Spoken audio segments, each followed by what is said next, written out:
Hello friends, new project on the bench, and this guitar belongs to a very good friend of mine, a brother in Christ from church who plays in the same worship team as me, and a lovely fellow to boot.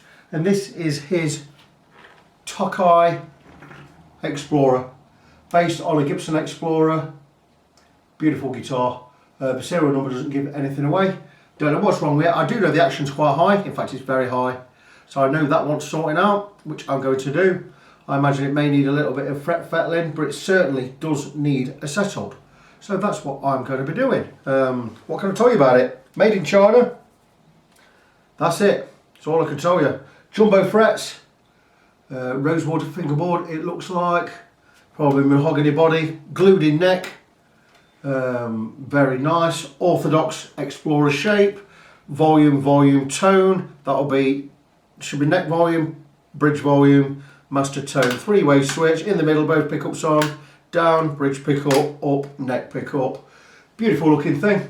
I don't know how it rates in comparison to the Korean or the earlier Japanese made Tokais from the 80s, which I imagine were very, very good guitars. I see the strings he's got in there are Rotor Sounds because they are blue, white and red in that order. Blue, white, red, made in Britain. I don't buy Rotor Sound strings anymore because the top E's, the 10s or 9s always snap, or always have done on me. I am a big fan of Diodario strings. In fact, it's all I buy. And I have many different sets of Diodarios. They buy them in bulk. That is what will be going back on the guitar. I think John uses 9s, but I'm going to be putting a set of 10s on here because when I go with a humbucker guitar, I always go with a set of 10s. So, what am I going to do? Well, I'm going to strip it. Well, I'm going to set it up with the old strings on, just to have a look, see where we are. Then I'm going to strip it. Then I'm going to check the frets. And if the frets don't need any work, fine and dandy. But if they do, you know, we'll cross that bridge when we come to it. So I just wanted to show the guitar, kick this video off, get it on the way. I've now got to go and pick up my wife from work. I'm due there in 25 minutes, so it's time for me to get rush hour traffic.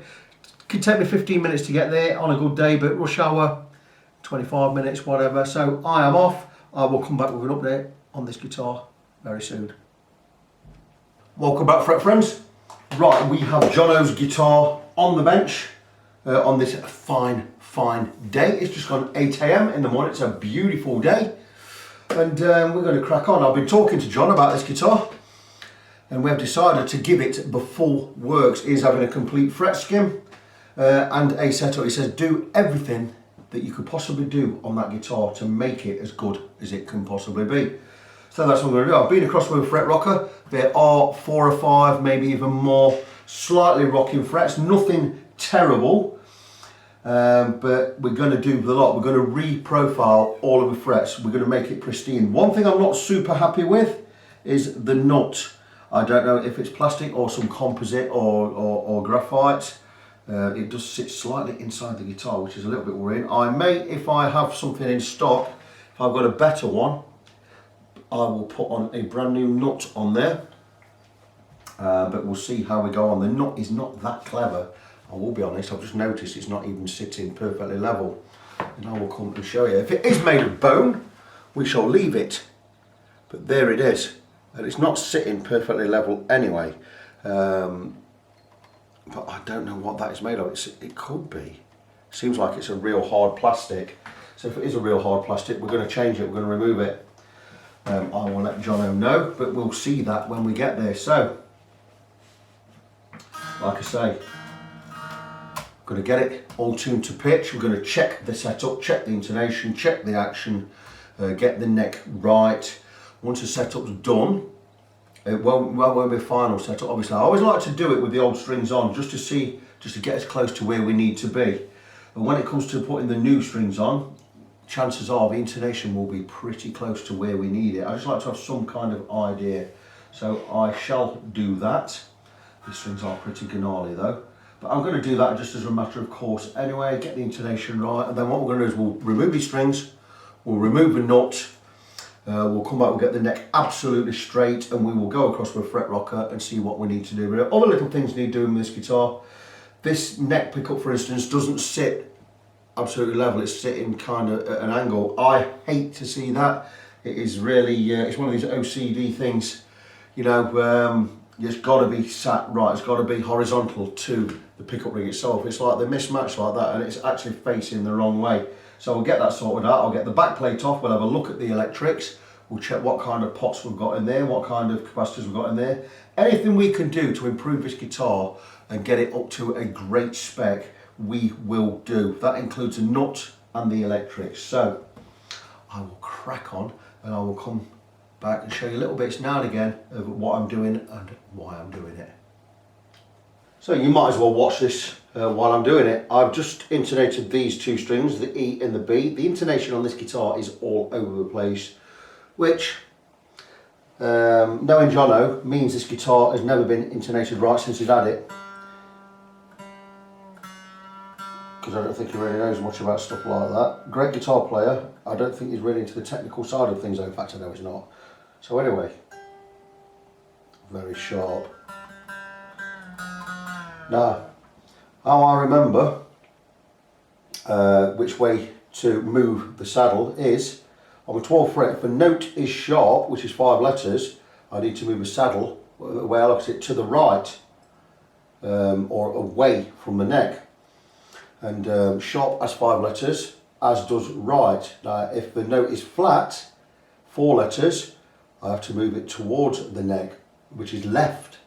So flat and left are 4 letters. That's one way I've always remembered which way to move the saddles. Now this, the note on the 12th fret is really quite sharp, so we're going to need to move the saddle away and lengthen the string length.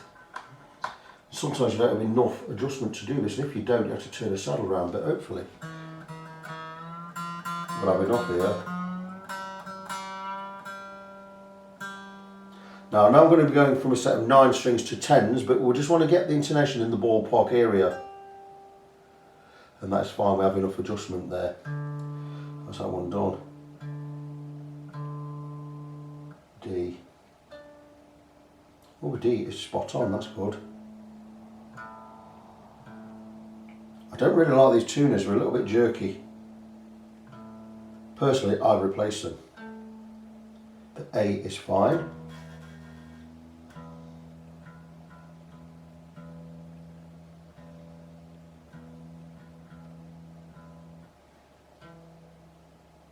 And the E is a little flat. So we're going to bring this saddle in, bring it in towards the neck, just a little.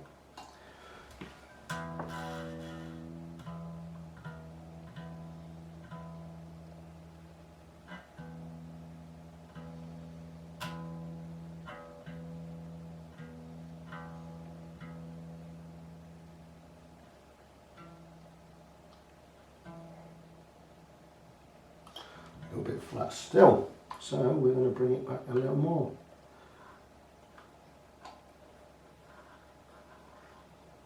And that should be just about there.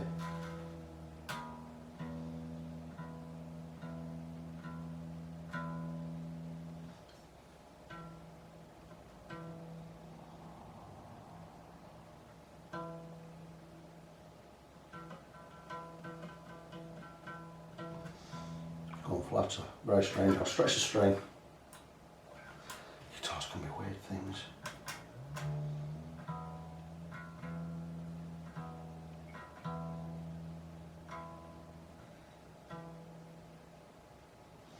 Still a little flat. Wow.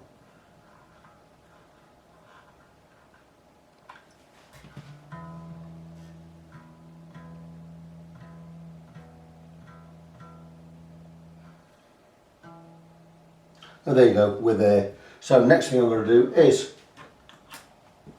the tuners are a little bit, some are loose, some are tight, so we're just going to, that's a little bit loose. I don't like these tuners at all, we've got plastic heads. We're just going to tighten up, there you go, that makes a world of difference. Just tighten up these screws on the end just to make these turners a little bit tighter.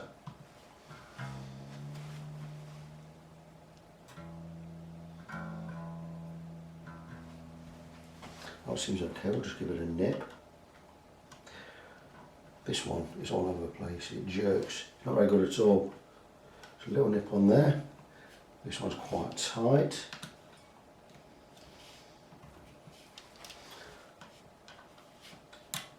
A little bit loose, so we'll give it a little nip up with the... That's better.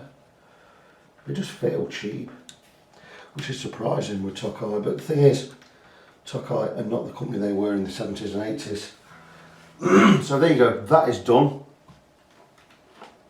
I'll now turn the guitar over. Just little tweaks, setting up tweaks these are, we'll get that out of the way. A bit of padding on there. And we will just test tunes where they need to be, and that wasn't. So we're going to tighten up these screws. Some of these are a little loose. Just little tweaks, little things we need to do on a setup.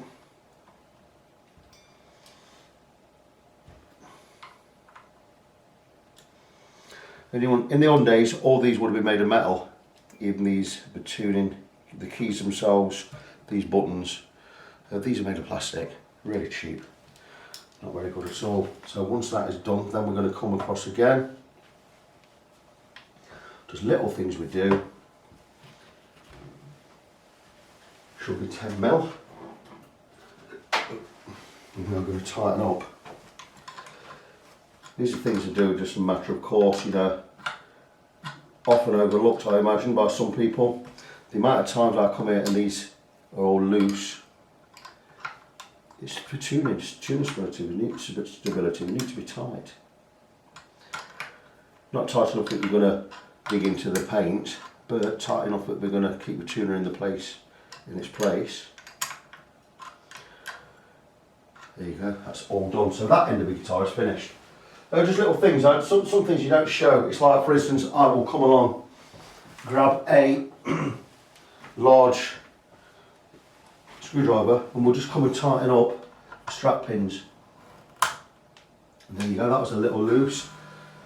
Little things that you don't always see. And again, this side,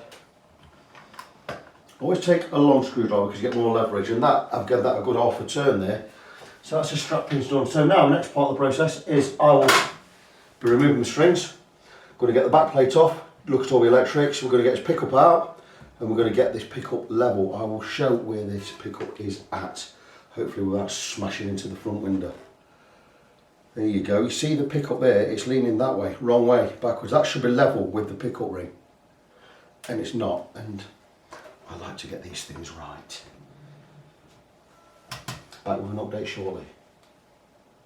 I don't know what new fandangled way John has had his strings put on, but I've had to snip them to get the strings off because they've gone all mental at this end. Definitely not a way I would do it, but what I'm going to do now is, regardless of that, we'll sort that out in a bit. I'm going to remove a nut, and I think it is probably a graphite nut, or it's definitely a plastic nut. It is crap. We're going to put a Graphtec nut on there. What I'm going to do is we need to remove this. Now what I'm going to do is, what we always do is we will take a Stanley blade or a knife, and very careful, this should be in a vise, so do not do this at home. I've already done it off camera. But we'll take a blade and we'll cut right where the nut, through the lacquer, we'll cut right where the nut meets the headstock, like so. And I've cut enough there, so what it means is when I knock this nut off, we are not going to remove any of the paint or lacquer, I hope. It's really hard getting in the corner there, but that should be enough. And how I'm going to do it is, we are going to take a not straight edge, or any piece of metal will do. I do have probably something a little bit better than that. I do have a strip of steel, which I use if I ever need to heat up a neck to get any heat in there, especially if I'm bending one. I tend to put this over the frets, and I'll put a hot iron on top, a clothes iron, and it will get heat in the frets, and we can bend a neck, because the neck will become quite malleable and the glue will all soften. But what we can also use this for is for removing a knot. And what I'm going to do is take my fret hammer, and I'm just going to tap ever so slightly on this end, and I'm going to hold that quite firmly there, and I'm just going to, and it should just come off without causing any damage to the lacquer. And there you go, there's a little bit of a lacquer build up there, which is a bit of a shame, but we're always going to get that. I can fill that with a little bit of epoxy. It's not going to do anything. If I put that back on, you would never know. So that's fine, but the nut is, it's crap plastic, really bad. Okay, so that's going to cost another, I'm going to charge you on 25 quid for fitting a new nut, and that is the price of a nut, and the nuts are, they're 10 quid, so I'm only going to charge you 15 quid for fitting a new nut on there. So that's what I'm going to do. There's no mess there, that's absolutely fine. I will have to file this area down a little bit, get rid of the excess glue. We'll make it all flat. I'm sure I will have something that fits right in there. I do tend to hold some GrafTech stock. Here we go, I have some. And we have, this should be the one. No, that's not the one. That's for an acoustic. Here we have a black one. Will a black one work? Because this one will fit. A black PT664300. These normally go shot on a PRS. That's the post just arrived.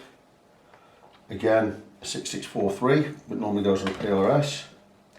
And a 6143, which should fit. So we'll find the one that fits. I would be going with, not that one. It's going to be a 6643, I think. Looks pretty good. I wonder if there's enough height on there. I don't think it's going to be high enough, to be honest with you. Let's go for something a little bit higher. So that's no good. How high is this one? Okay, if I need to, I could stick some, get some veneer under there, and we can make it all black and blah blah blah. Let's have a look at this one, because this is one I think is going to work. And that will go straight in there. Again, slightly thinner. Should I go with a black one? Might well work, you know. 6143. Do I have a 6143 in white? No, 6643. Maybe this would work. It's going to be a 6643, I think. Let me just take one out.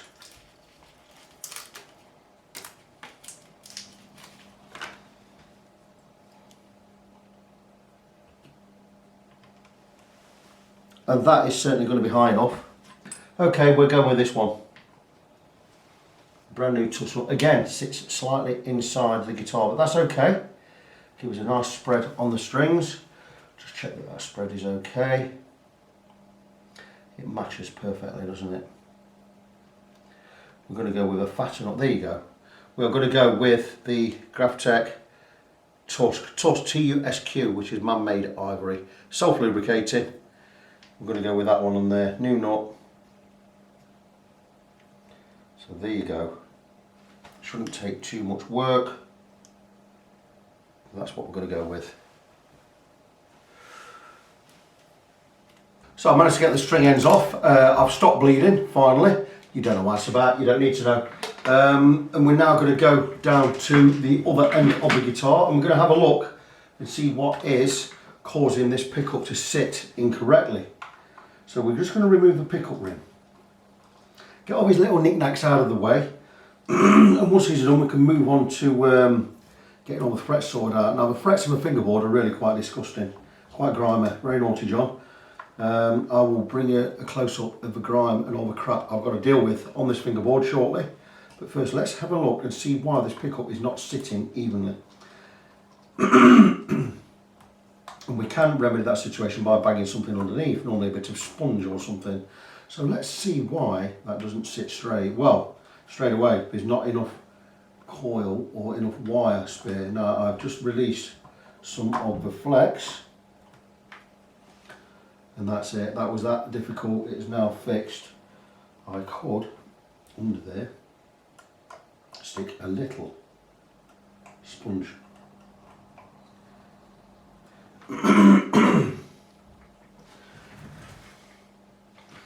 That's definitely much better than it was. Let me see if I have something laying around.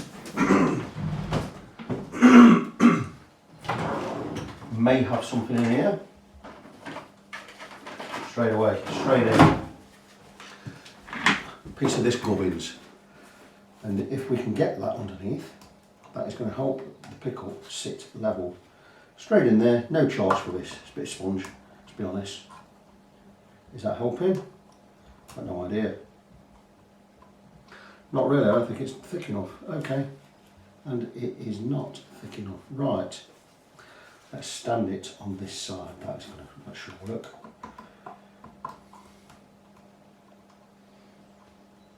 And it's still not sitting level. I don't like that at all.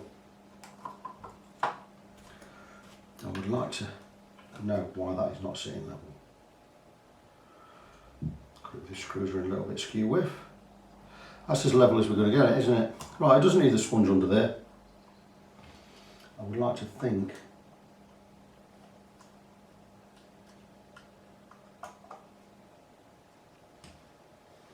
certainly better. We will have to leave it like that.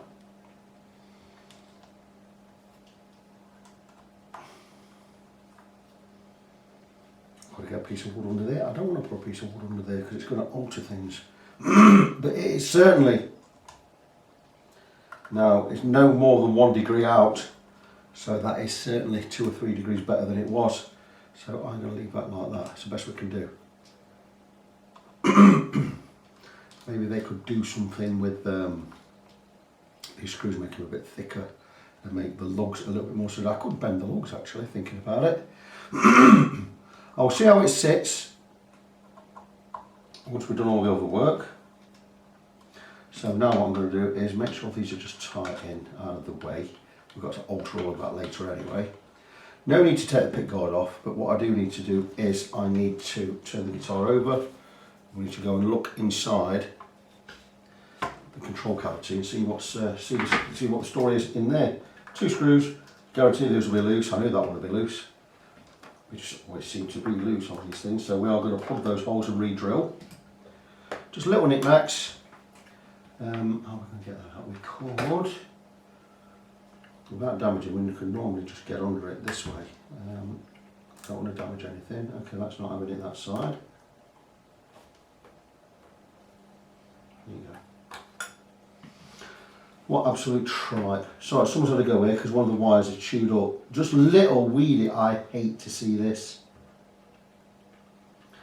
Tokai, it's supposed to be a decent brand. The wiring's awful, and the pots, a little 16mm mini pots, crap. I hate to see mini pots. I just think it stinks of cheap. It's a Tokai. Tokai in the late 70s and early 1980s were making Gibson copies better, and the copies were better than Gibson's own guitars. And they were made in Japan. They were amazing guitars. Then they moved the production over to Korea, which the quality didn't suffer because the Koreans also in the 80s and 90s and even now are still making amazing guitars. But production again moves on to where it's cheapest.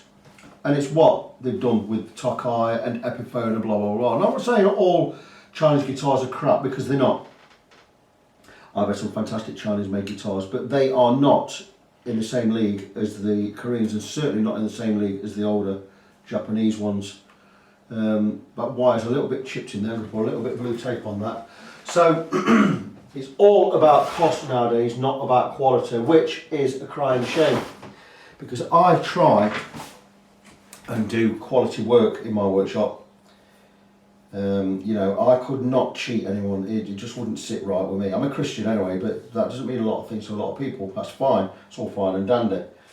But I like to give quality. Well, I like to produce quality.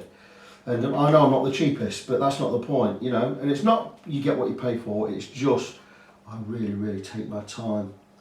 And I like to do a good job, and with me I want it pristine. I want the guitar better than I would treat my own guitars, because my own guitars I tend to not slacken off, but I tend to sometimes, you know, just cut corners a little on my own guitars. But I never cut corners on a client guitar. And there you go, there's a nice piece of tape over that blue tape, where that tape was, where that wire was chewed up a bit.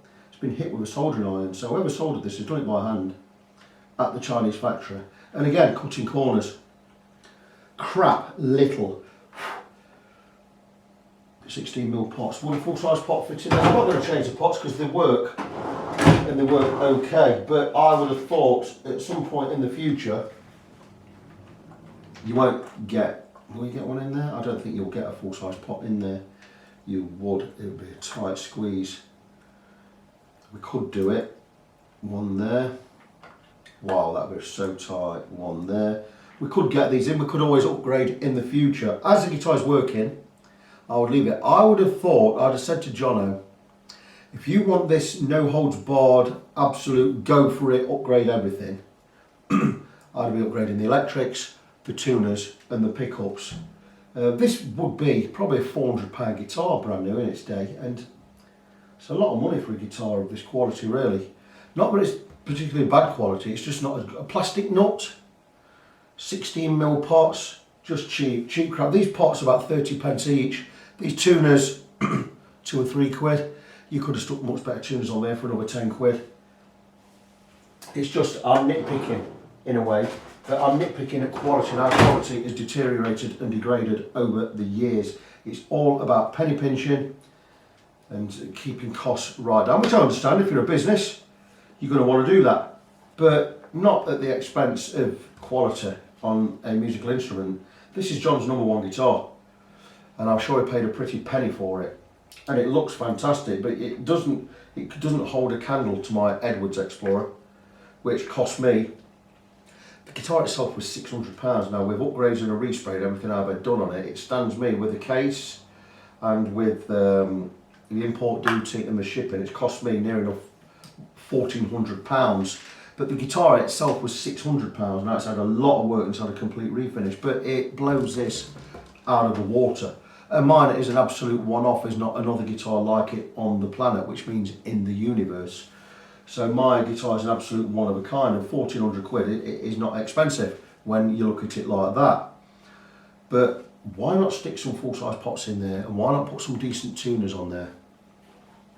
Extra £10, extra £20. You can put an extra £20 on the price and people will be happy to pay it, but it's what it is. So what we're going to do is we're going to make it supremely playable. So with the electrics sorted and this pickup now sorted, we can move on to the frets, can't we? Three-way switch, no point checking that, it will be an Epiphone. Why do I know that's going to be an Epiphone switch? I will tell you for why. Look at, not so much the saddles or the bridge there, that's fine, that's just a B2, you will find on Epiphone guitars, but look at the stop tailpiece, and this was a surprise to me. Very much a surprise, and it's one of the spring loaded ones, so it won't fall off when you take the strings off, which is great. But look at the name on there, can you read that? It's an Epiphone. There you go, so I know that's going to be an Epiphone switch. So no expense spared, not that Epiphone's crap, because it isn't. Epiphone gear is pretty good. It is better, but there certainly is worse. So that doesn't, I'm not daunted by any of that at all. Everything else, it is rosewood, not the best quality rosewood, but certainly not the worst quality rosewood. Frets will be nickel silver, probably 12%, could be 18% hardness. I would wager it's 12%. I, as standard, have been using 18% nickel silver, which is a lot more, it's longer lasting, it's a lot tougher. But recently I've started refretting guitars using 25% nickel silver, and now you're getting into the realms of the hardness of somewhere between regular, soft 12% and stainless steel. Stainless steel does not wear, and you're getting closer to stainless steel with the 25%. 18% is probably right in the middle between this regular 12% and stainless. Then you move up to 25% to get into the hardness of like a Jescar Evo Gold, which I like using. It's the hardest fret wire I have used so far. I just did a 1976 was it CBS? Yeah, CBS era Strat with 25% nickel silver. So, but end of the day, these frets look to be in pretty decent condition. They do need a little work though, with some wear there. We are going to reprofile all of the frets. It's why the strings are off. We're going to get the pickups taped up. We're going to tape up this end, and we're going to scoot across once the neck is level and straight, and we are going to re-level, we're going to level and re-crown these frets. So what I'm going to do first is, it should be a 24 3/4 scale. It absolutely is a 24 3/4 scale. The neck is almost straight, it's got a little bit of backbow in there, so we need to take a 4mm adjuster, like so, and we are just going to, it's not even nipped up, and it's a one-way truss rod, so that's never been touched. And that was loose. So okay, we've got a little bit of backbow there, which is a little bit shoddy. We've got a lot of backbow there. Need to slacken it right off. I'm pretty certain that is a one-way adjuster. So what we need to do is we need to get this neck straight, because the neck is not straight, it's got a little bit of backbow. That is going to cause some problems. What we're going to do is we're just going to press down there. We don't want to snap anything. We shall overcome someday. Okay, calm down. So we are just going to pad that, and we're just going to just press into that. All being well, that should be enough. With that loose, should be enough to straighten the neck. Okay, it's a little bit over. I could get this. This is going to have to go on the neck jig, so I can do nothing on there. We'll get it on the neck jig. We'll get that neck absolutely straight, and we'll come across and check the frets. But first, I'm going to do it while we're here.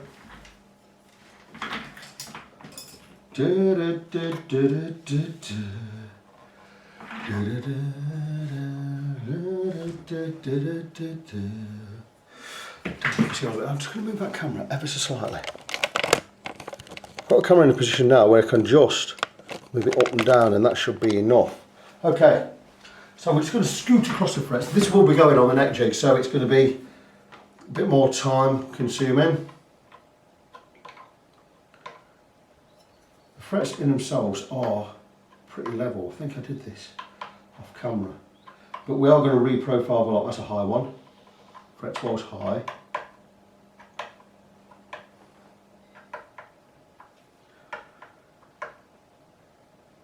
Oh, this one is high. Which one is it? 18 is high. And that's okay. We've not done the edges. We'll do the edges. Seems okay, but the neck is not straight, so we're not going to know until we've got the neck absolutely straight. It's going to have to go on the jig. I'm going to reprofile all of the frets anyway. And Jono is happy for me to do all of the work I've suggested. There's another one. There's another. There's another. So we're already up to 5.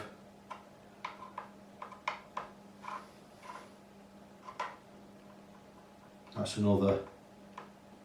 So we're up to 6. So we are going to go. We're going to level the lot.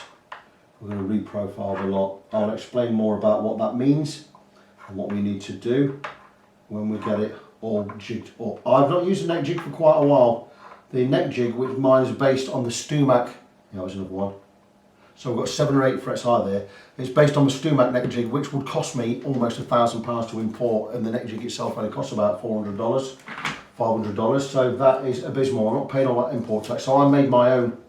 And I only really ever need to use it when I can't get a neck absolutely straight. And what we're going to do is we're going to force this neck into a straight level position. Then we can check the level of the frets, and then we can re-level the frets. But we're going to simulate a straight neck on the jig, and I'll show you how that works when I get it all set up. It takes quite a while to set it up. I'll get it set up on the other bench, and I'll take you through that process, and I'll show you how we get a neck. This has got slight backbow, so it's a bit like a rainbow, ever so slight, but with the truss rod loose as it can be, we cannot get the neck straight. So we're going to remedy that situation by getting it in a neck jig, clamping the body down, and what we're going to do is we're going to force this up. We'll have steel bars and steel rods underneath supporting the neck. We'll get it straight, and we can do the fret level. Okay guys, we have something here we don't see a lot of anymore, and this is my neck jig. Basically it's a copy of the Stumac neck jig. It's not as technical as the Stumac one, but what it does, it enables me to strap the guitar body into a position where I get the neck horizontal, and I can set the neck how I want it using these steel bolts underneath, which I can adjust. And for instance, when we get a neck that cannot be straightened, for instance like this one, we are going to force the neck into a straight position. And what I'm going to do is I'm going to strap the body of the guitar to this shelf here by means of these straps, and we'll get some padding in there so we don't mark the guitar. Once that's done, the neck will be set level. We'll get it set level on these rods. We'll get it all strapped in, and then we can work on the neck with a level and straight neck rather than being curved as it is at the moment. we have a truss rod completely loose and we still cannot get the neck straight, so we're going to force it to straightness using this jig. Like I say, I used to use this a lot of the time, but I don't use it that much anymore because if I can straighten a neck, it doesn't need to be on here. So what I'm going to do is, I'm going to strap the guitar in, and then I'm going to come and show you how we set the neck straight. And once that's done, we can work on these frets. So stay tuned, come back soon. It's probably a bit better if I explain this from scratch. So I've taken the guitar off, and what I've done is, I have 4 upside down feet on here with adjustable bases, and I have a flat board. Padded and taped over. It's all taped up with felt all in there, so it's quite padded. And what I need to do is set a good base for the guitar. So when I've got this on these 4 feet there, what I must do is set it level across these 2 angles here, and we're level there and we're level there. So no matter, even if my floor is like that or whatever, we're always working with a level base for the guitar. So I'm just going to move that out of the way, get the guitar back. Sorry about that, you'll be hearing there's a dust refuse collection truck outside at the moment. We'll put up with it, and once I've got that set nice and level, then I'm going to set this neck over these supporting rods underneath. And I'm going to look down the line, make sure we're right in the centre, and we are really very good there. Let's have a look. And that's good, that's just about dead centre. So now what I'm going to do is, I'm going to be looking at strapping the guitar. I may as well show you to the jig itself, and I will take some little padded corners.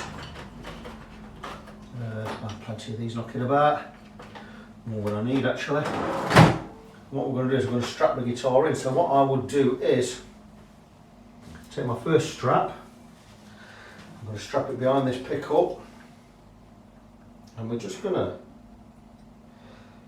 get it loosely strapped in. We don't want this guitar moving when I'm working on the neck. So what we're going to do is we're just going to take, so we're just going to tighten it up.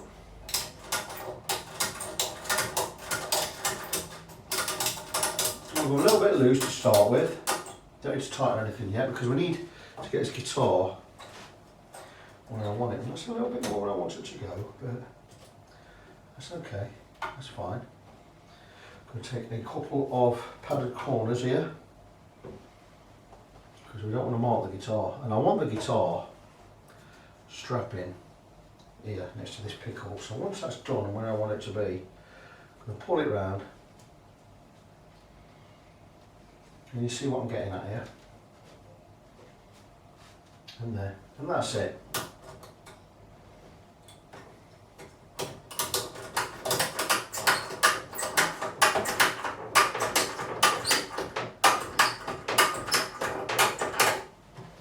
And that's good, and we want it right in the middle there, and we need enough to just pull, go to pull the 0 dials down, and we can, we've got plenty there, so that's good. I will check the line again, right down the centre of the neck, just a little nudge that way, and that's it. We'll go to the next one, and the next one I'm going to want, anyway I've got a gap really, I could come this side, that's going to be good, that's going to be great just there.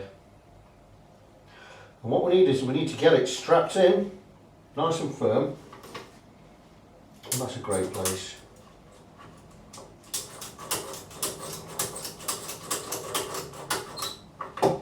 Again,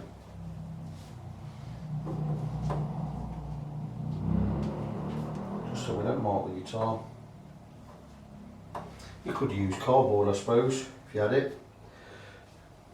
But this works just as fine. This is just some 5mm thick felt. It's from an ironing board liner. I am knocking about, as you do.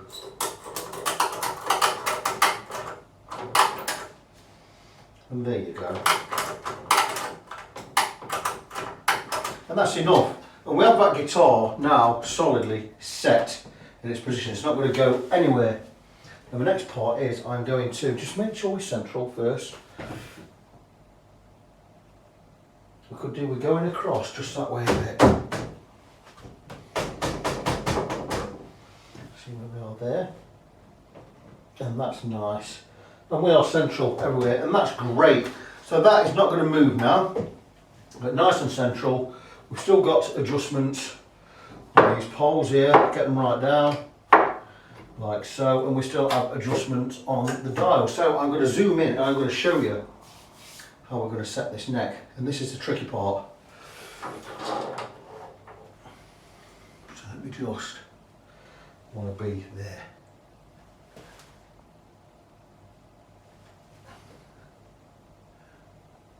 And that's plenty.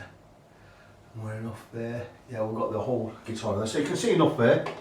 So what we're going to need to do is have one out.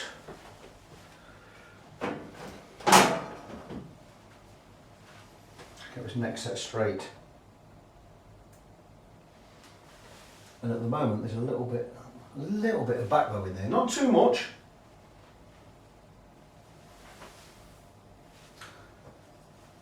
Make sure the truss rod is loosened completely. Yes, it is. Right, okay. So we're going to explain now what is happening here with this neck. This neck is forward bowed, a bit like a rainbow, like that. Yeah, and what we need to do is need to force it up to straight. So what we're going to do is, we're going to use this. And we're going to force it up to straight, bringing this one up, like so, and tighten it. And what I'm going to do is keep checking. And now we've got some relief in there, which is fantastic. It means we're going to be able to get this neck straight. So again, we're going to loosen.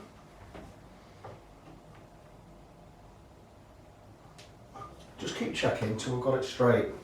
And this is going to hold the neck forced up in that position. And now I'm very happy with that. Now it's just a little bit more, just a little bit more.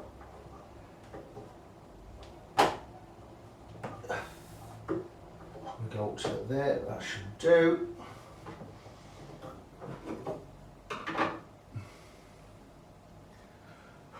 Again, a tiny bit of relief, just need to knock that back. It can take a while.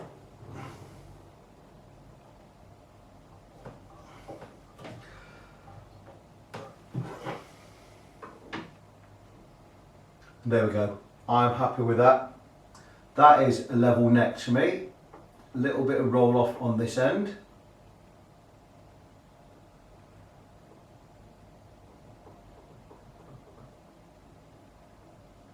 Tiny bit of roll off, but that is just about as straight as I'm going to get that. Still not happy. Could do with an extra hand here to do this, but we've got to get it right. And there's a tiny bit of relief in there, but I think that is as good as we're going to get it and as level as we're going to get that neck. So that's going to be my level, and what I'm going to do now is bring all these up so underneath the neck. And you see what I've done here?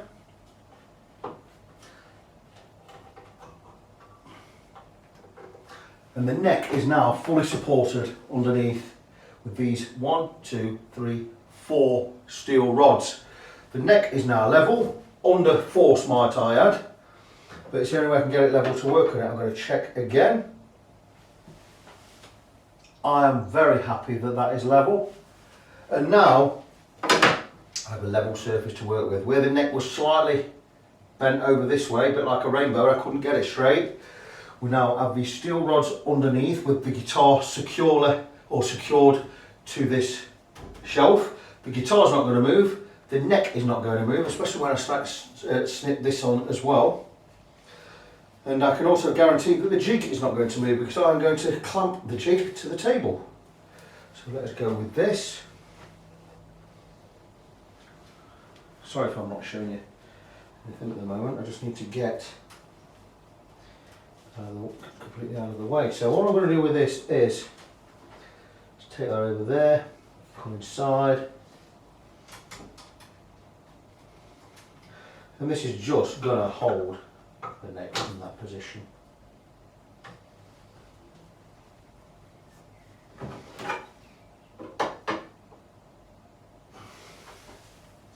And that, my lovelies, is how we set a neck perfectly level by force. I'm going to have to remove this block now and get that out of the way. And now what I'm going to do is, I'm going to get a couple of clamps,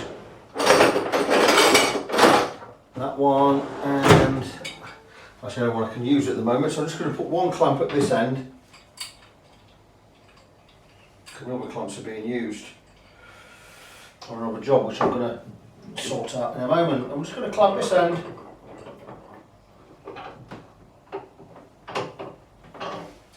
And none of that is going to move anywhere.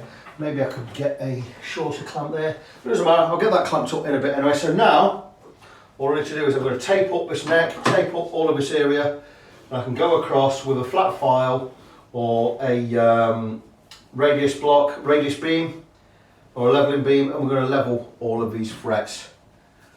I do have a remote somewhere, there you go. Back soon. Okay, I'm fresh back from having my hair cut this morning, and I'm going to show you how I set up this guitar. Now it is in on the jig, and I think you can see enough there. Now you'll see that the neck is still straight. We have it strapped in, and I have these dials, which should be set to 0. And there you go, and they are set to 0, and if I get any movement at all in this neck, they will let me know. So that means the neck is not going to move, and what I'm doing up now is I've taped up the edges. I'm going to tape up the whole fingerboard because we're going to level these frets, and I don't want any of the filings getting in anywhere where they shouldn't go. So I'm going to tape this up. I'm going to come and level these frets. So while I crack on with this, you can go do what you're doing, and you can come back and check in a short while. Back in a few.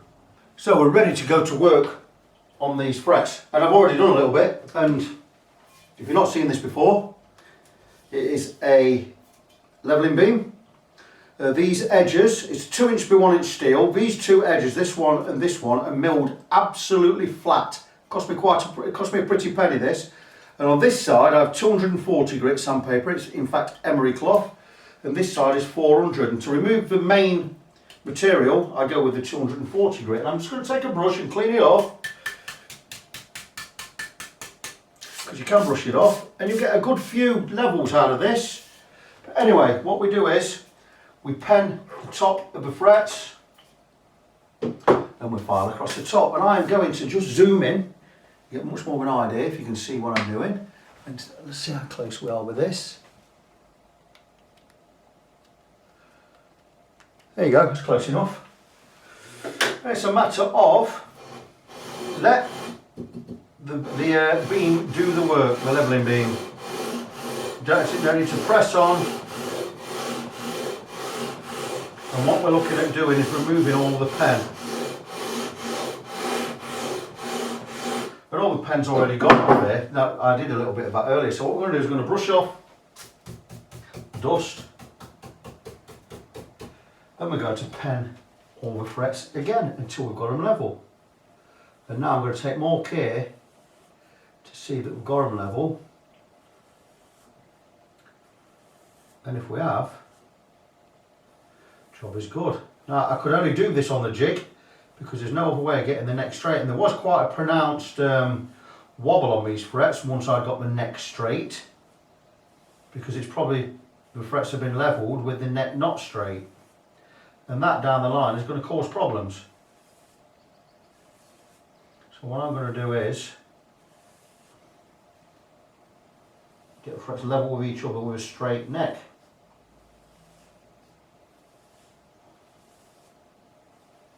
And these frets at this end have already been touched. It means we had a bow here. The frets were higher. So we're going to keep going.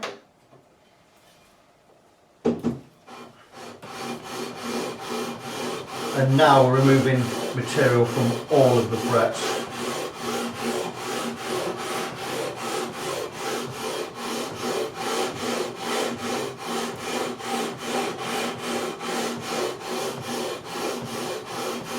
I am convinced these frets are now level. What I'm going to do is I'm going to brush off again, and I'm going to go across with the fret rocker. I'm going to check, and if they are level, We're going to pen again. We're going to finish off with the 400 grit paper, but what I'm going to do is I'm going to bring the camera over here so you can see exactly where we are. So, it's going to be a very long video this, but I might as well make it thorough so you get an idea of what goes into a fret level. I used to do all my fret levels on this jig, but it's not necessary anymore. These frets are certainly level down this end.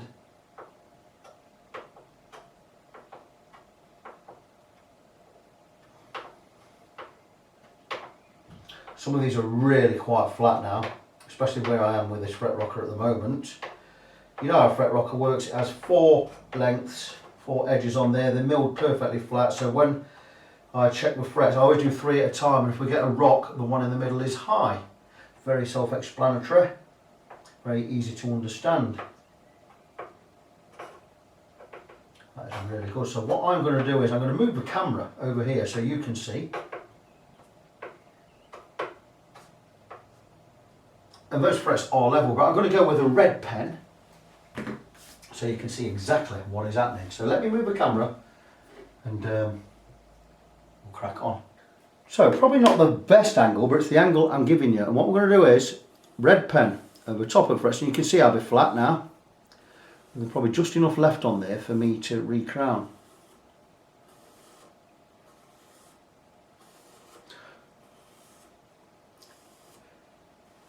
You see how the frets are now flat. We're going to recrown those. Quite a bit of work to do yet.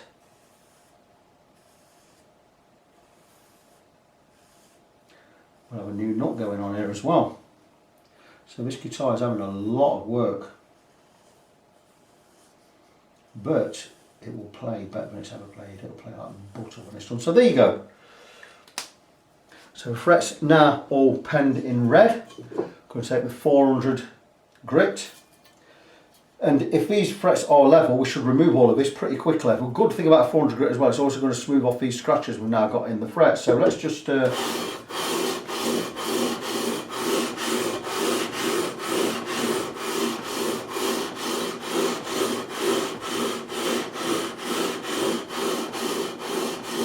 you go. And that is all of the red pen gone, which means the frets are now all level. I may as well show you how we crown one, ain't I, while I'm here. So let me just stick, because I'm going to zoom in just a little bit. And I want the centre of the guitar, which is, in fact, number 3 will do, number 2 might even do, in fact number 1 will do. These two, I'm going to do these 2 frets. Now I'm just checking the 0 dials. These are still 0'd out, it means the neck has not moved. So we're going to sweep the frets, get rid of all the dust, and I'm going to show you how I crown a fret. I'm going to take a different coloured pen, I'm going to go with a black one or a blue one. I've got a blue one there, we'll go with blue. Again, pen, see how flat these are on the top, and because these are flat on the top, I'm going to explain this now, then I can crack on with the work. The frets are now flat across this way, and we need to put that crown back in because we need a thin line or a dome where the string hits the fret. And the less area it hits, the less chance there is of buzz. So we need to make these thick blue lines really thin. And without explaining too much, I'll be using mainly these 2 files. The 3-pointed file with ground flat edges there, I'll explain that in a minute, and a profiling file. And quickly explain, I need a cloth. I do have one there. Nice clean cloth there to clean the file. And what I'm going to do is, as I file on this side, I'm going to remove material and I'm going to arc the file toward the camera, and it's going to build the arc on the far side. And when I come to the opposite side, I arc it away from the camera when I file. And it's going to leave us a nice thin blue line down the centre. Probably be looking at something like 0.4mm. Just to rebuild that nice little dome. And it doesn't take long. And it's basically like this. And I'm going to now angle the file toward the camera.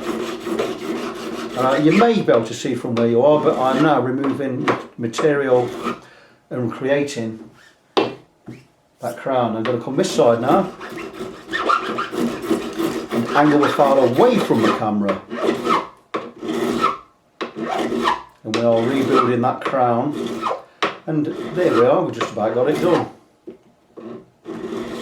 And there is now a thin blue line down the centre of that fret. I'm going to take the profiling file, these are fat frets, I'm going to take the wider side and we're going to finish off, remove the burrs.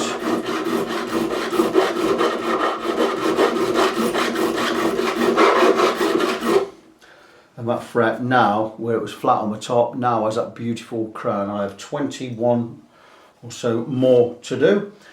So I can take the guitar off of the jig and do it on another bench, because I don't need to be on here. And I'll crack on, get the others done. The frets are now levelled and recrowned, and I will zoom in so you can see, well, you're not going to see a lot, but you see the 0 dials are still zeroed out, so we've not moved the guitar neck. And the frets are all level. Just been across with the fret rocker. A couple of tiny high spots I've had, but I've just gone back with the profiling file. That one. So the frets are now all level everywhere. The reason I'm showing it right now is, once I remove this guitar from the jig, and I don't need to check them again, I've already checked them. When I remove this guitar from the jig, the neck is going to bend again, and we're going to get that little bit of back bow in there, and it means the frets won't be level. So what I need to do is make sure the frets are level right now, because they won't be level again until I've got the neck, or the neck under string tension, because the neck is going to want to just spring back where it was once I remove these, once I remove everything. And what we're going to do is we're going to take this off, because it will now come off the jig.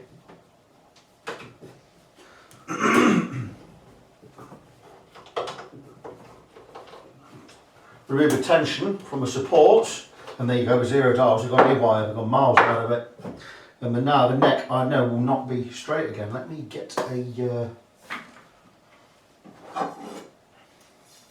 this should have back bow in it again. And it has got back bow in it again, so it means the neck just goes slightly like that again. But the good thing about it is we're going to be going with a heavier string. When I restring this, we're going to go with 10s, and it's going to pull the neck back up. So we are going to get it absolutely level on string tension, or even with some relief if we need it.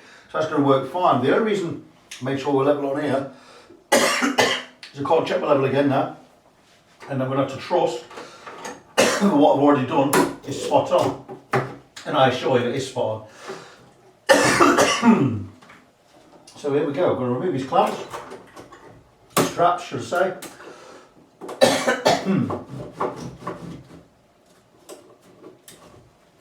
That should, well done like so. There you go. So the guitar is now free. So it goes back over there. I can move the guitar over to the other bench now, and we can crack on polishing the frets. I'm going to polish with 5 or 6 different grits of sandpaper, coming from 600 through to 2000 grits. So it'll be 600, 800, 1000, 1200, 1500 and 2000. Finish off with steel wool, we can glue the new nut on, shape the new nut, and we can get some strings on and get it set up. I'm not going to show me polishing these frets. I've done it 1,000 times. Well, I've done it many times. There's no point for me to show it every single time. I might as well be on this, hadn't I? There's no reason for me to keep showing it all the time. This video's already up to 1 hour. I don't want to go much longer than that. So I'll polish these off camera. We'll get the nut on, get some strings on, and we'll get it all finished. There we are, and I did say I wasn't going to film this bit, but I might as well add just a little bit, and it's the final part of the process of getting these frets right, and it is the polishing stage. And we don't polish just to make them shine, we polish them to remove the scratches we put in there after the levelling process. So we polish to remove the scratches and to add shine, and it's quite a lot of work. And what I've already done is I've taken some really quite coarse sandpaper, it's about 180 grit, and I'll round over the edges of the frets first, across the whole length of the neck, so all the way, blah blah blah blah blah. Then I polish, I'll do my first polish with this really quite a coarse grit. It's a 180 grit, but it will remove more scratches than it puts in. It's really quite good. And then what I'll do is I'll get to the final polishing, and what I'll be doing with that is I'll be taking 5 different grits from 800, which is this one, a little bit more coarse, right up to 2000 grit, which is really, really smooth. And what we'll do is we'll gradually, going through the grits, 800, 1000, 1200, 1500, 2000, we'll remove scratches and bring these to more of a shine. Once we've done that, we'll finish off with the finest grade steel wool, and these will be like glass once they are done. So it's quite a long-winded process. I'm going with 6 grits of paper. I've already done 1 grit, so I've got 5 more to do, and I've got to do it with the steel wool. So I'm doing 7 times however many frets there are. I think there are 22. So that's 100. Is that 154? No, yeah, it is 154 polishes I've got to do. So just to show you how we get on with that, take the 800 grit, and we're straight over the top of the fret like so,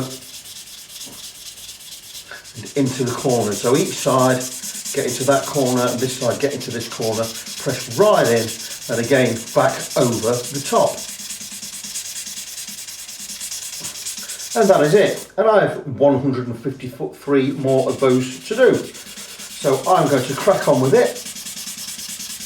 Get these all polished up, really, really nice. And I'll come back and show you how we got on later.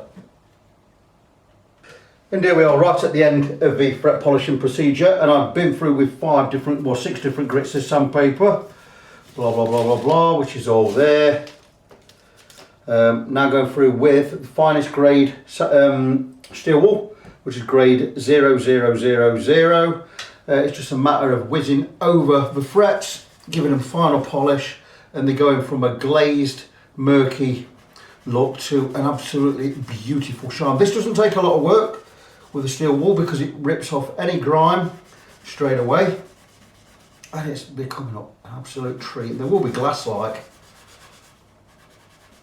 when I've done. You don't really see the effect until I remove the paper from the guitar, which I'm going to do shortly.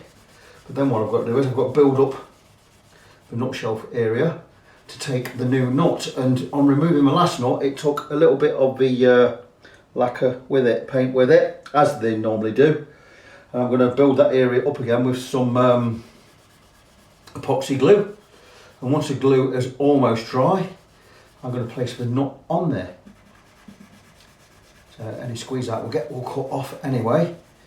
But I'm just going to finish these frets. The reason I'm going to put the nut on with the wet epoxy on these, I've got 30-minute epoxy, it takes quite a while. What I'm going to do is I'm going to get this nice and smooth this down with a file, remove this tape, get the epoxy on there, let it get almost set, then I can put the nut on. It'll still glue the nut in there, but the level will be there underneath, there'll be no air pocket underneath, which will be fantastic. Again, something I'm probably going to do off camera. But there you go, that is it. I went right up the edges and polished those before I polished across the frets. And I don't just go across the top, I go across the top when I get in at the corners. And that is it. And those frets are polished, and they, I guarantee, are beautifully done. I'm going to have a look with my eyeglass here. And they are stunning. You are not going to get the effect, really. I can hold that there, and you might see a little. But they are stunning. You'll get to see more when I have removed the tape, and I'll bring it up to the camera when we're back on the other bench. But they are beautiful. So now what I'm going to do is I'm going to brush away any specks of dust from steel wool. And you see now, this is why we have the body protected. And I'm going to file this. I'm going to get some epoxy glue in there, and I'm going to fit the knot. I'll come back and show you more of that in a little while. Again, we've hit a small snag with the nut shelf. I did this happened on a guitar I did recently. And the problem is, with removing the excess glue that was in there, which I've done, the nut shelf is now too low to accept this nut. And that is, the slots on that nut are too close, I believe, to the fingerboard. I think I'm going to shim this ever so slightly from underneath. I think it's going to be the best course of action. I mean, I may just get away with it, but I don't want to just get away with it. I want it to be absolutely right. So what I'm going to do is I'm going to do exactly the same thing I did on another recent guitar where I had a nut shelf problem, and I'm going to take a piece of maple veneer. And I could use anything, piece of plastic, whatever, but I like to use wood. And I'm going to take a piece of veneer here. It's nice and thin. Got some nice veneer, and I'm going to cut a width, and I'm going to place that underneath the nut. But what I'm going to do is I'm going to bring it just inside each edge, and that means that when it comes to putting the nut on, I will have a little gap, and in that little gap I'm going to fill with rosewood dust, and I'm going to stain the area so it looks black, so it matches the guitar itself. And we're going to place the nut on a piece of veneer there. I'm just going to basically slice a piece. I'm not going to cut it to exact size because I will sand it to exact size. I'm just going to cut a piece straight down the grain, hopefully. And there it is, and it's not cut very straight, but we're going to go with this. And I'm going to cut that to width, sand it, and we're going to place the nut on a piece of that. So what I'm going to do is I'm going to cut this to the size I want it. And I could just colour the edge, I don't know. I haven't decided what I'm going to do yet. I could just colour the edge and put some super glue on there. But let me get it all cut and set, and I'll come back and show you exactly what we're going to do. So I've now cut a piece of veneer and sanded it to the shape I want, and this will sit on the shelf and give me an extra 0.5 millimetre height, which should quite easily bring the height of a nut up enough for me to work with. And it certainly has brought the nut up high enough. Now the thing is, under there now we are going to have a little tiny bit of gap between the bottom of the shelf, top of the shelf and bottom of the nut. But what I shall do is I will colour this piece of veneer just at the ends, and if I need to, we will get a little bit of wood dust and just poke it in there with a bit of super glue, and you will not see it. But that is going to be a lot better, and that is what it's all about. Cosmetically, may not be 100%, but I might just get it right there. I don't know, we'll have to see, won't we? There's been quite a build-up of lacquer on this side, so I haven't had to cut as deep, but I'm thinking that is going to be perfect. Much better than trying to fill it up with glue. So that is going to work, and you're not going to see the shim under there. So I'm going to colour it, get it glued in, and we'll get the nut on. And the shim is now glued in, and I've just coloured it in with a black marker pen. You know, why would you need to do anything else? So I don't think you're going to see that once the nut's on there. The shim is the same width as the nut as well, so I think that's going to be okay. We may have to touch it up, but probably won't. So let's see how it's going to look. That looks pretty good to me. In fact, it looks fantastic. I'll be honest. I'm not going to have to do any filling there. I can just glue that nut on. I could probably even stick it on with some super glue right now, rather than use any epoxy. In fact, I don't think I need to use any epoxy at all. I'm going to just put some glue on each edge, and a nice dab on the wall there, in the middle and in the middle. And as long as I get this lined up right first time, we are going to be fantastically, we're going to be fine. And that to me looks pretty good.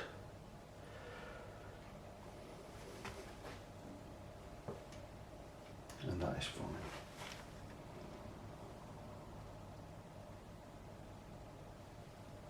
Just hold it a few seconds, and the nut is on. And you can't see that shim, can you? You wouldn't know it was there unless I told you. So Jono's going to be absolutely fine with that. I know he is, I know Jono. And that is the nut on. So that's great news.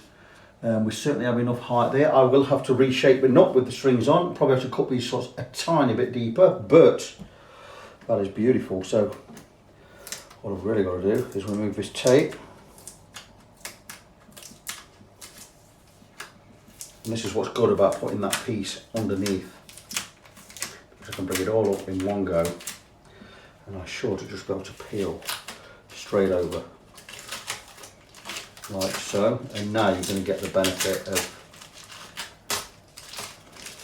seeing the frets all super shiny. They are so beautiful.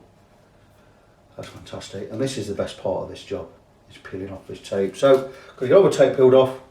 We're going to get some strings on. We're going to see where these slots need to be, and we'll cut them to the depth we need, and we could go and get the guitar set up. The nut going on was a lot easier because we banged that shim under there.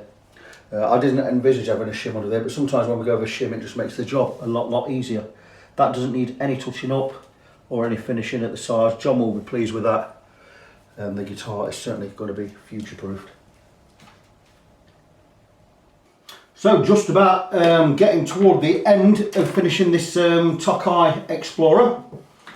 The nut is beautifully on there. Just need to cut the slots to the depth, to the right depth above the first fret. Now the action on the guitar is just about where I want it. The neck is as straight as I would like it.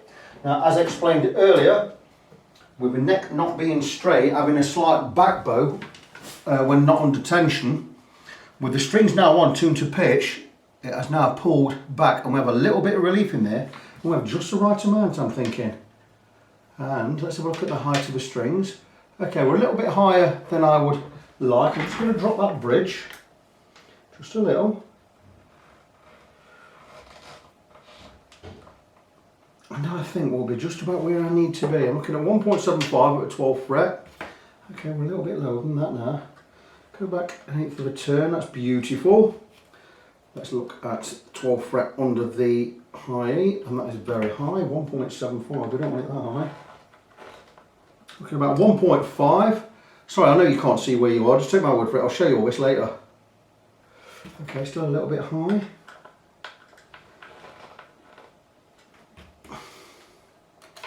Take my word for it. Right, okay, that's good.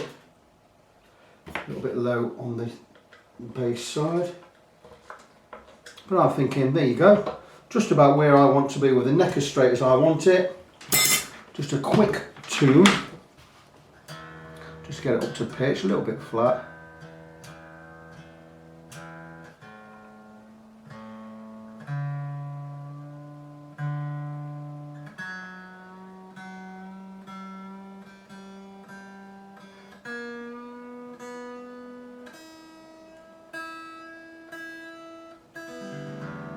That's where we want to be. Right, these strings, by the way, not the new strings. We're going to put a set of Dioderios on there, 1046s. I have got the 10 on there because the other ones, these 5 are the old ones. And the top E string was not long enough, so I've put the 5 old strings on just to get these nut slots cut. I'll leave this 10 on there, that's why I've left the length, so I know not to remove that. But what we're going to do now is we're going to be looking to cut these nut slots so we bring the strings lower down to these frets. And I'm going to want, at this side, I'm probably going to want a gap of about 0.2 millimeters from the top of the fret to the bottom of the string. No more than 0.25. And this side, I'll probably go 0.35 on this side. So we're going to do a gradient across. What I don't want to do is I do not want to go too low. Because if I go too low, I've got to replace a nut. And that's a brand new nut. And we don't want to go lower than we need. So let's have a look at kind of height we're at the moment. I'll take a 0.4 because I'm going to cut it a little bit higher than I want. And we've got a lot to go there. That's got to be 1.5. Let's go with there.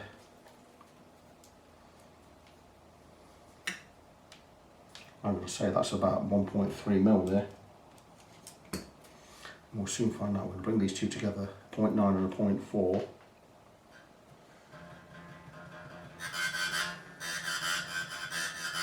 That's about 1.2 mil. So we've got quite a lot to go. We need to get some carbon in there. So I'm going to get my nut files out. Don't have to be tuned to pitch. Nut files, where have I put you? There you go. My chosen brand, Uo Chikyu brand, made in Japan. These are about just under 100 quid delivered. You can get them from America, same sort of price, but America you pay import tax. I order from Japan, I never seem to get done for import tax. I'm buying from Japan. So anyway, I'm going to cut these for a 1046 set. So I'm going to take the 46. Check the tune in. Pretty close. Going to want to come down to about 0.4 on this setup. Got to keep it under tension. And we're going to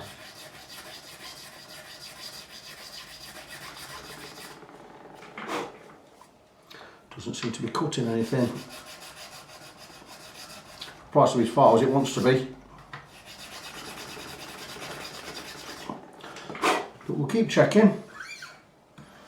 Sometimes you're cutting and you don't notice it.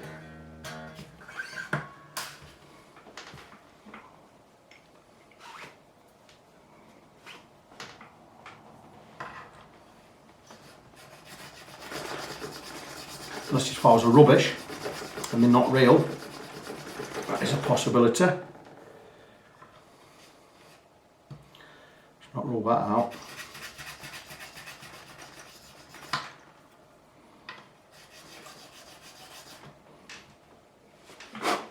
Could always resort to my old 1046 set while I'm here, just to give us a helping hand.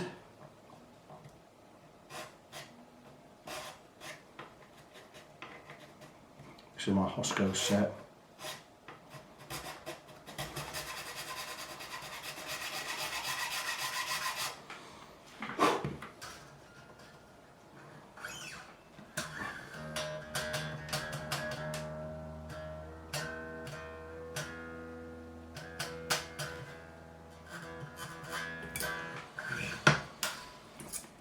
So we'll make the start with the Hosco set and we'll finish off with the Japanese. Them Japanese, I'm not convinced they're real because they seem blunt and I've only just bought them.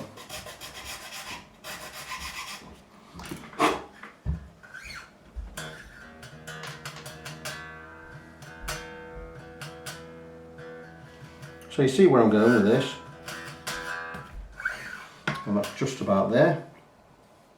These seem really, really blunt. I'm not convinced these are real.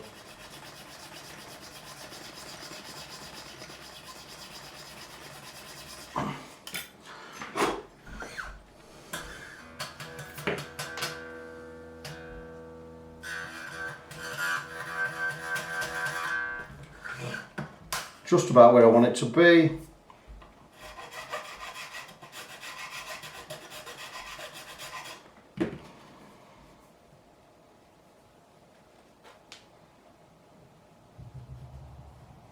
Not convinced with these files. These chicky ones, they seem blunt. They shouldn't be blunt, I've just bought them. I've only used them about 3 times.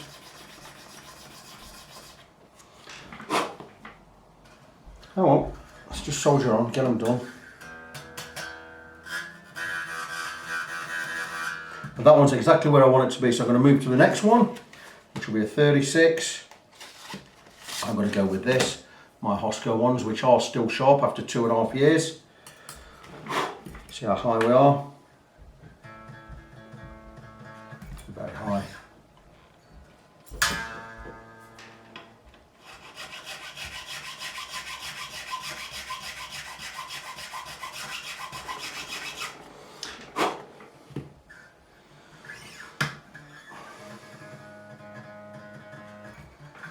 And you see where this is going.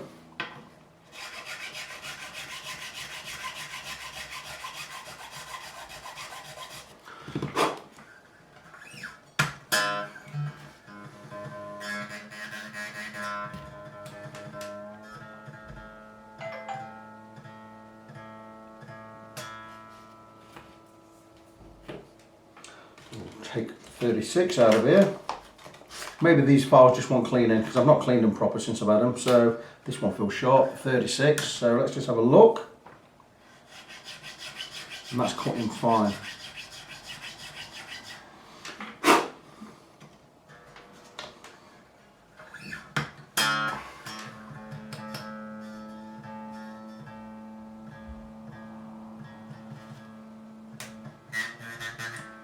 That's good. Could get away with 0.25 there if I really wanted to. Let's see where we are.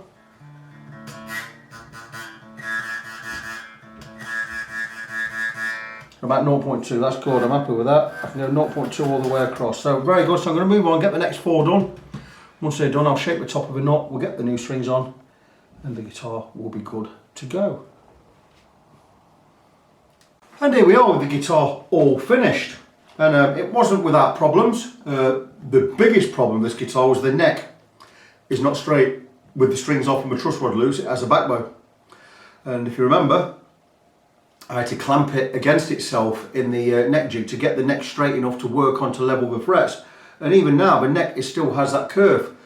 String tension does pull it back somewhat and we do have a little bit of relief in there, but not as much as I would normally like. So to compensate, even though we do have a tiny bit of relief, that's the opposite way, but more like a smile. We have a little bit, about 0.15 millimeters under the 9th fret. I would like 0.25, but we don't have it. So we're making do. What I've done is to compensate. I've just raised the action slightly on the bridge. Now we do have an action at the 12th fret on the low E of about, it won't be about anything, about 1.8 millimeters, which is still quite low. We could go a little higher if we wanted to, but the guitar plays great. The piece de resistance on this guitar is the nut, the new nut. It really needed a new nut. That's a brand new one. It's a Graphtec Tusk nut, but not Tusk Ivory, TUSQ. It's a man-made substance. It's a basically man-made bone. I'll bring the guitar up here just to show you. Oops, I've just knocked the stand there, but not hard. I won't mark the guitar. But just there, so as close as I can get. So the nut has gone on beautifully. I can also show you from this angle. Really, really nice. I've finished carving that off camera. So that's carved very well. It's had a setup, and I'll put a set of 10s on there. Diodario 1046s. They did have 9s on before, we're not going to up. So heavier the string, the more tension we're going to pull on my neck, we're going to bring it up a little bit. So it plays absolutely wonderful. So that is it, another project done. But like I say, it wasn't without problems. Nothing too major. We've got it set up the best we can. If we wanted to in the future, I could look at bending this neck and clamping it back if we need to get more relief in there. But at the moment, it's okay. I'm quite pleased with it. It has got relief in there, albeit not as much as I normally would like, but it does have enough. We certainly would not be able to use a lighter gauge string on there though. You don't want to go any lighter than 10s. And I dare say, in the future, maybe go up to 11s. We'll see. But we'll see how it goes. I'll keep tabs on it. If we do have any problems with it, I'll go fetch it from John's and we'll sort it out. But that's it. Project finished. So I'm Victor, I'm your fret friend. Until the next time, go and check my website at Facebook, facebook.com/ng17. That's facebook.com/NGONESEVEN. If you want to know where the NG17 comes from, it's my postcode in Nottingham, NG17. So you know where that's from there. So that's it. My name's Vic, I'm signing off. Until next time, God bless you, be good to each other, and I'll see you soon.